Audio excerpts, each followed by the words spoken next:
Well, there was a little bit of drama in the bearded dragon breeding community over the last couple weeks, and I just want to talk about it. I know some of y'all probably don't care, but I just want to talk about it because I think there's some explanations that need to be done. So let's do it.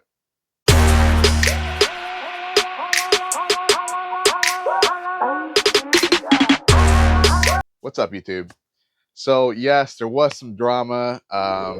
I might have been like the cause of a lot of the drama, but I wasn't definitely the start of it. I saw some things that I was just like, I don't agree with it. So I made a post and then the drama started. So essentially, um, just to go back to how it all started, I made a YouTube video talking about my Thunderbolt pairing to so it was Zeus to Sarah. It was a few weeks back, but essentially in that the title of the video was saying Thunderbolts are not super genetic stripes. And that triggered some people. And I know it triggered some people because I got a message literally asking me for pictures of everything, proof, blah blah blah. And I'm like, that's literally what I just did in the video. Why didn't they just watch the whole video or rewatch the video if they had more questions? I mean, I answered everything. They could see every picture of the adults and the babies. Like it was on there. But that's what happened essentially. And I felt a little triggered after the fact because after we had a discussion about the entire situation, and this person and I agreed that, genetic stripes and color stripes can be produced from thunderbolts, and color stripes can be produced from genetic stripes and blah blah blah. That was an agreement that we had, but there was a lot of other disagreements, and essentially we just said, you do you, I do me, and called it a day. But then they went ahead and not that they went ahead, but I saw a post that they made and they said, here are my super genetic stripes, aka thunderbolts. And that was after the entire conversation. So almost saying like in their post that it was a jab at me because I already said thunderbolts are not super genetic stripes, but they went ahead and made a post saying super genetic stripes, aka thunderbolts. So it was almost like a rebuttal to what I had said. But whatever, no big deal.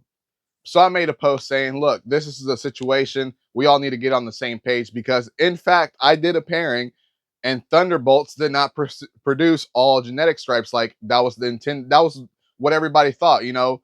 They thought Thunderbolts were super genetic stripes, but nobody was breeding Thunderbolts to non-striped animals. So everybody was breeding Thunderbolts to genetic stripes. And of course, all you're going to get is genetic stripes. And that's because it's polygenic. What does polygenic mean? Polygenic means that it's line bred. Line bred means that you take two animals that have nice stripes, breeding together, and a good bit of their offspring are going to have those nice stripes as well. And there's going to be quite a few that don't have stripes. And then there's going to be maybe 25% of them that have exaggerated versions of the parents. And that's exactly how we ended up with genetic stripes. And that's exactly how we ended up with thunderbolts as well, because people were breeding genetic stripe to genetic stripe, and then there was like 50% of the babies that had genetic stripes, 25% had no stripes, or this is something we're going to get into later in the video, but different levels of stripe or different grades of genetic stripe. And then there was the 25% that came out with thunderbolts or super straight stripes, because in order for a thunderbolt to take place, it also has to be translucent. So there has to be translucent in the pairing as well. So now that 25% also has to overlap on the translucent gene. So that was the problem that we were facing. People thought that because of that outcome, there were super genetic stripes. Now, as I was saying, there's different levels, different grades of genetic stripe. And that's where we come into a lot of the drama, a lot of the discussion is what is acceptable as a genetic stripe?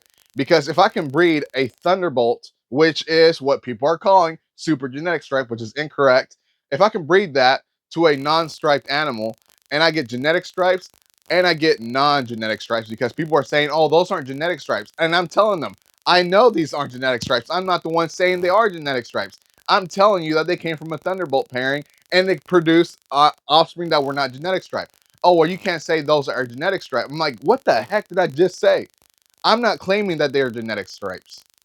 I'm not claiming anything. If anything, you could call them color stripes for all I care. And that's another discussion. I had a discussion with another breeder, and she's been in the game for a very long time, but I had a discussion with them, and essentially we came to the conclusion that, or she had already come to the conclusion, but she explained to me that color stripe and genetic stripe are two different things.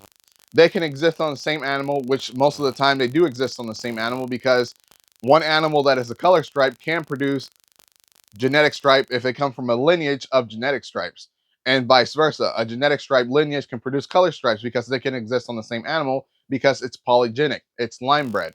So if you have a genetic stripe that has no color in that genetic stripe, because I do have some of those that are practically the genetic stripe is the same color as the rest of their body, then I produce it to a dragon that has a color stripe, the offspring are going to come out with color stripes and genetic stripes. And then there's going to be some overlap with some of them that are genetic stripes that look like color stripes. And then there's going to be some that have neither, because that's how polygenic works. Now, this would be a lot easier if I could explain it to you in terms of blue bar or tiger. Well, when you breed two blue bars or two tigers together, you end up with the same as the parents, which essentially I did that in one of my pairings this year. I bred a tiger to a tiger. Now, a lot of the time when you breed a dunner to tiger, the dunners could be a exaggerated version or a very lack thereof a blue bar. But I knew he had blue because he has the marbling and everything of the blue bar coming down. I bred them together. I got some dragons that were extreme blue bar and some that were not. And that's essentially because the parents are blue bar. There's an exaggerated version of them, and then there's a least exaggerated version of them, or one that has less than they have. And that's essentially what happened in that parent. But for some reason, people can't comprehend that genetic stripe is the same thing, or color stripe is the same thing. And that's because Morph Market, now obviously the information may be outdated because a lot of people were breeding based off the original information on genetic stripes. Morph Market has genetic stripe as a dominant trait. With genetic stripes, it's polygenic, and it also has an interaction with translucent that other types of other types of morphs don't have. So let's show you some pictures, right? So I'll show you the pairing, the Thunderbolt to the non-stripe, which is Sarah, and then I'll also show you the offsprings that are not genetic stripes. This is what triggers some people. Oh, how can it not be a super genetic stripe? I heard later, I had people tell me, maybe your Thunderbolt isn't a Thunderbolt. What? Are you freaking kidding me? You can't ever have a genetic stripe that looks like this. The only way you can get a genetic stripe that looks like this if it's a Thunderbolt. Like literally, that's the whole marketing trademark name for that. I don't know if it's trademark, but that's the whole marketing name for it. It's Thunderbolt because it looks like that. No, it's not a super genetic stripe. It's just an exaggerated version of genetic stripe. It's the top of the line of grade level for that genetic stripe. So let's say it's AA or A plus grade. That's a Thunderbolt. Then we have A level or A grade genetic stripes. Then we have B grade genetic stripes, C grade genetic stripes. Whatever. The line goes on or the terms go on. The problem is, where do we stop calling it a genetic stripe? Where are we going to say this is no longer acceptable as a genetic stripe in terms of a morph? When are we going to say that? Because if you look at tiger, and you go on, you can do this right now. Go on Morph Market and look up tiger and bearded dragons, and you'll see, or citrus tiger or blue bar or whatever, you'll see it. And there's going to be so many different variations. Some of them don't even look like they have blue bar. Some of them don't even look like they have tiger markings. But people still call them tigers because they still have slightly, just a slight amount of tiger marking. So, if that's the case, when do we stop with genetic stripe? If we didn't do that with blue bar or tiger, when do we start with genetic stripe? Or when do we stop with genetic stripe? Do we stop at a B grade genetic stripe, a C grade genetic stripe, or we just stop at A? If it don't look like A grade genetic stripe, we don't call it genetic stripe. The explanation that was given to me, because at this point, so I dealt with color stripes in the past, but I've never dealt with genetic stripes until about I want to say like 2021, 2022 or something like that is when I actually started working with genetic stripes. And like I said, everybody that was working with genetic stripes was trying to produce Thunderbolts. Nobody was trying to figure out exactly what it is. There was a lot of line breeding, a lot of, selective breeding going on with genetic stripes. And essentially we came out with a Thunderbolt. Now, if you go on Morph Market, you will see that Red Monster is put in there as polygenic. Great. We finally got something done.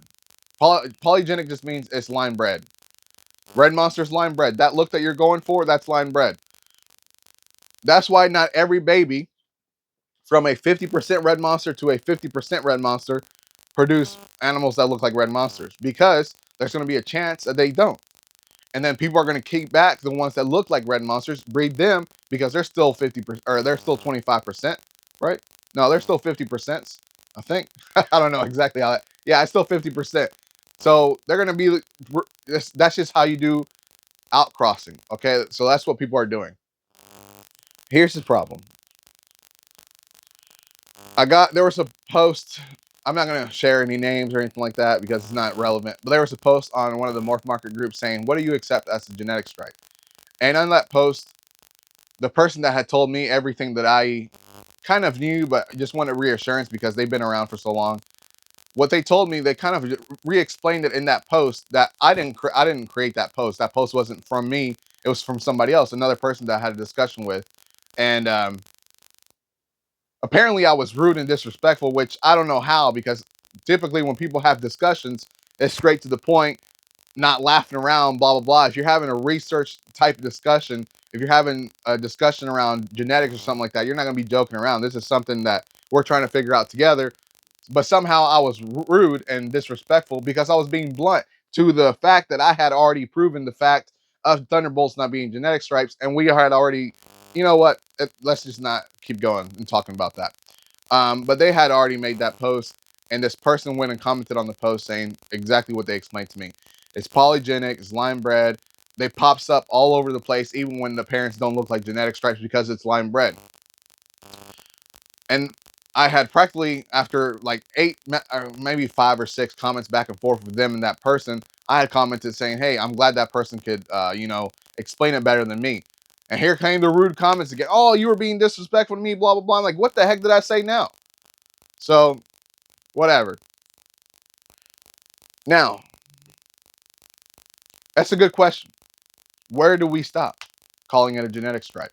If we are capable of calling red monster, so anything that's 50% red monster, still called a red monster. It's red monster bloodline. You can't stop that. It's in there. 25%. Where do we stop? Do we stop at 12.5%? Do we stop at 6.2 or fuck 6.25%? I don't even know. Like, where do we stop? And that's the same question with genetic stripe. Where do we stop? Do we stop calling it a genetic stripe as soon as there's one break in the genetic stripe? Or do we stop calling it a genetic stripe if there's breaks on both sides of the pattern? Or do we call it a genetic stripe even though there's jagged edges? Where do we stop?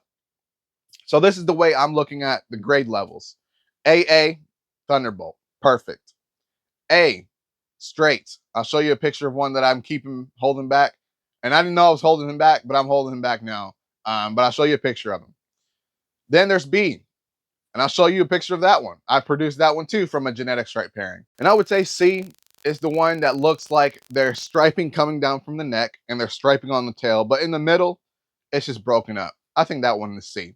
Because, and the reason I say this is because I have a female that looks like that. And last year I bred her to a genetic stripe, and I'll post some pictures up of the babies that I got last year from her that are the genetic stripes from this pairing are straighter than the parents. Because again, the offspring are going to have, there's a chance that some of them are going to have an exaggerated version of what the parents have. And essentially that's what happened. So I think that female that I have is like a C grade genetic stripe. Now I wouldn't go further and say D, E, F, whatever. I'm not going any further. I'm just going A, B, C, and AA is just Thunderbolts. It's like top, you know? Well, where do we stop? Do we stop at B grade? Because honestly, that female that I think is C grade, I wouldn't call her a genetic stripe. I'd just call her, she's actually no stripe, because it's not even a color stripe. There's no color in it. She's just yellow throughout. So yeah, where do we stop? My thoughts on this don't matter, because if we don't get on the same page as a breeding community, we will never be able to stop, or we won't ever be able to say where we're going to stop. Because as of right now, there's people that are selling genetic stripes that have breaks in them. Now, okay, this is the other part that got me. These people admitted to going on Morph Market and reporting any dragon that did not have a perfectly straight genetic stripe. So again, let's say A level, A grade genetic stripe. They were reporting any dragon that did not have a perfectly straight genetic stripe with no breaks in them. What the freak? What's wrong with y'all? What kind of toxic traits did you guys grow up with that you think you have to do that? It's not that big of a deal. If you have a problem with something, send that person a message saying, hey, I don't think this is a genetic stripe. I do that all the time. I've never had an argument with anybody over anything that I've messaged them about and saying, hey, I don't think it's that on Morph Market. Never. And most of the time, those people say, well, I do think it's that. And that's the end of the conversation. Or they say, well, what do you think it is? And I tell them. And if they agree with me, they go and change their freaking post or their freaking listing. But no, these people go above and beyond and report it and send it to Morph Market customer service and blah, blah, blah. I'm like, bro, oh my gosh. Like, what is wrong with people? If you have a problem with something, more than likely, as an adult, you discuss that problem. You don't go behind their backs and start reporting every listing they have that you disagree with. Talk to them. I've done it plenty of times. Just talk to people. Now, there's another thing I want to talk about, and that's dunner and genetic stripes. When you have a dunner is already wacky pattern. When you put that with genetic stripes, the genetic stripes are hardly ever straight. Most of the time, they're going to be so jagged that you're going to think it's, no, there's no way I can call this a genetic stripe. This is like B grade, C grade genetic stripe. My male Helios that I used to create a lot of my citrus genetic stripes this year and last year. Look at his stripe. Here's a picture of him again. I probably already showed it like 5 times. He's a dunner, but his stripe is jagged. But almost every single baby that he's produced that was not a dunner themselves have straight stripes. How's that possible? I don't know. You ask me, I don't know. Because apparently, according to these people, I don't know anything about genetic stripes. Now, before I end this video, is this the end of the video? Probably. Before I end this video, I just want to mention that I had an entire 40 minutes filmed several days ago that I was going to put up, no editing whatsoever, because I was heated in the moment, because people were calling me disrespectful and rude over me having an opinion, me having facts. And that's something me and this, seasoned breeder talked about. Is I told her, hey, they're saying that super genetic stripes exist. What do you think? And she essentially replied saying, if you did your own breeding and you prove something contrary to what they're saying, then there's your answer. And I said, thank you. Like, how hard is it to say that? If I already did a Thunderbolt pairing and it did not produce all genetic stripes, there's the answer. No one else has done this. No one else is going around breeding their Thunderbolts to non-stripe. Everybody's trying to get Thunderbolts because they're the hot ticket right now. They're selling for $700 to $1,000. So yeah, of course, if I was in their shoes, I'd be breeding genetic stripe to genetic stripe 2 to make those Thunderbolts that I could sell for $700 to $1,000. Who wouldn't? But you're also saturating the market. I'm not going to lie. There's probably, I don't know, probably like, they sell really good though. But everybody has one now. Eventually they're going to go down in value, which is, I don't think should be the case, but everything eventually goes down in value. I think they look so good. They should always be $1,000. But if we as breeders keep doing it the way we're doing it, where we're only trying to produce one thing because everybody's asking for one, then what the heck? That's exactly what happened to the red monsters. Everybody asked for red monsters. We overproduce red monsters. Now they're $500. Oh, and the worst part about it is now they're also, before they were getting sick, now they're getting sick a whole lot more if you're not outcrossing them because they're even more closely related than before. So it's always going to be a problem. It's always going to be a situation that people don't want to agree to. But I think as a breeding community, we all have to get on the same page. There is no way around the fact that super genetic stripes do not exist because genetic stripe is polygenic. So on Morph Market, we have to request that they change that. There's no way around that. There's no super genetic stripe. That should not be an option on Morph Market.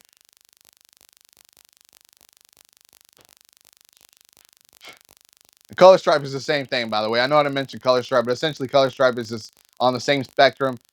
It's treated the same as polygenic. There's different grades. So all the things that I talked about genetic stripe apply to color stripe. And like I said, you can find color stripe on a genetic stripe baby, and you can find genetic stripe on a color stripe baby. It is what it is. Color stripes do not have the definition of genetic stripes. Color stripes fade and become color over time. Genetic stripes do not. Genetic stripes stay straight. The genetic stripes stay, definite. You can definitely see where the genetic stripe is. Color stripes, again, they fade and turn into, you know, just like a shadowy version of that color underneath the skin, underneath the scales. So there you go. That's all I got for y'all today. The next video is going to be more uplifting, more less dramatic. Apologize for that because we had to get it out there. I'm sure a lot of people saw my comments and a lot of people saw my posts, and I made like 2 or 3 posts on the same day or whatever about it. But that's it. That's all I got for you guys today. If you made it this far into the video, don't forget to like, share, and subscribe, and hit that notification bell so you don't miss anything that I put out in the future. As always, peace.